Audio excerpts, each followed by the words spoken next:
21 अक्टूबर का दिन भारत के स्वतंत्रता संग्राम के लिहाज से बेहद ही खास दिन है।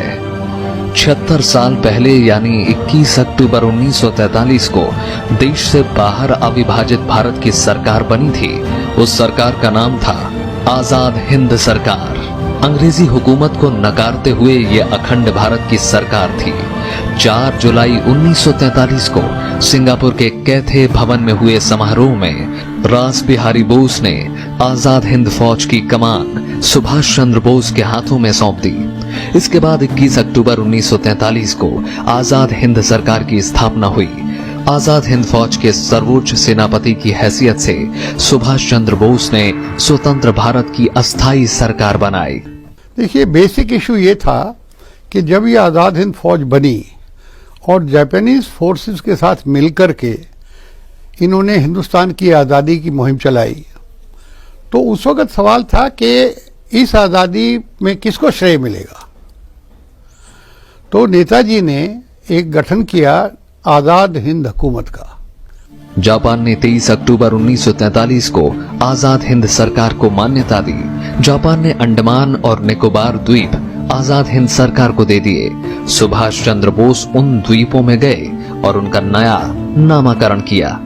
अंडमान का नया नाम शहीद द्वीप और निकोबार का स्वराज द्वीप रखा गया। 30 दिसंबर 1943 को ही अंडमान निकोबार में पहली बार सुभाष चंद्र बोस ने तिरंगा फहराया था। ये तिरंगा आजाद हिंद सरकार का था।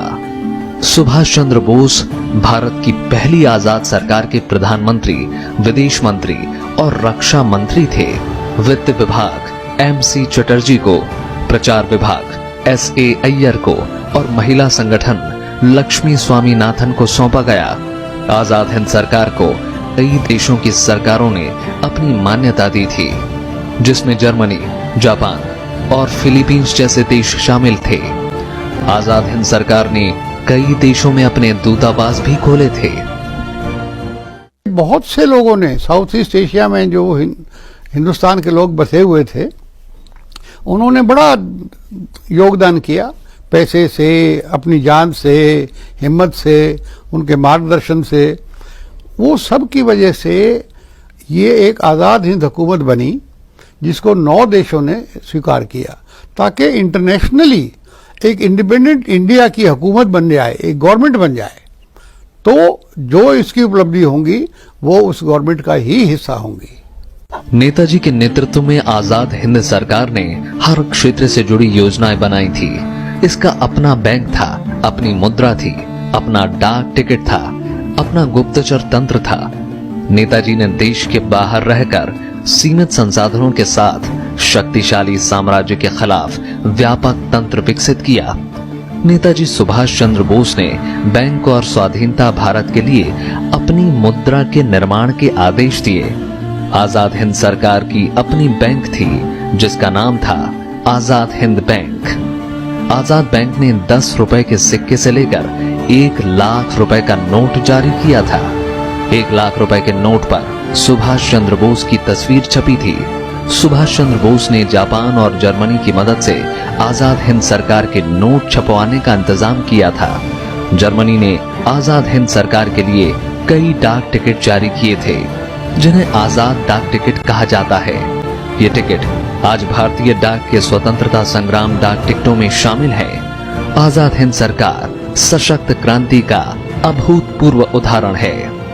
नेताजी सुभाष चंद्र बोस ने अंग्रेजी हुकूमत यानी ऐसी सरकार के खिलाफ लोगों को एकजुट किया जिसका सूरज कभी अस्त नहीं होता था, दुनिया के एक बड़े हिस्से में जिसका शासन था। 6 जुलाई 43 में नेताजी ने INA की कमान संभाली सिंगापुर में, और उनका जो ये एग्रीमेंट था जापान के साथ, ये उसी वक्त फाइनलाइज उन्होंने कर लिया था।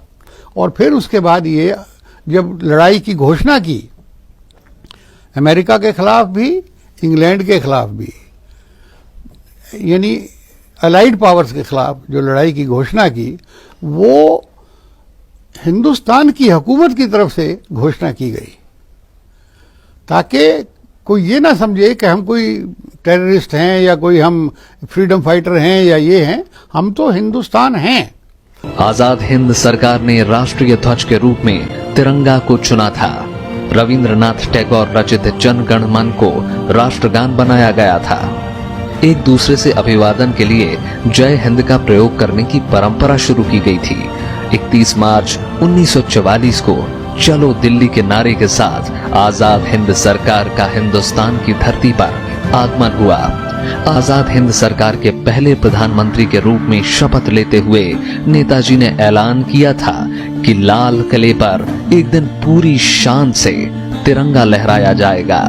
आजाद हिंद सरकार की स्थापना के 75वीं वर्षगांठ पर 2018 में प्रधानमंत्री नरेंद्र मोदी ने लाल किले की प्राचीर से तिरंगा झंडा फहराया।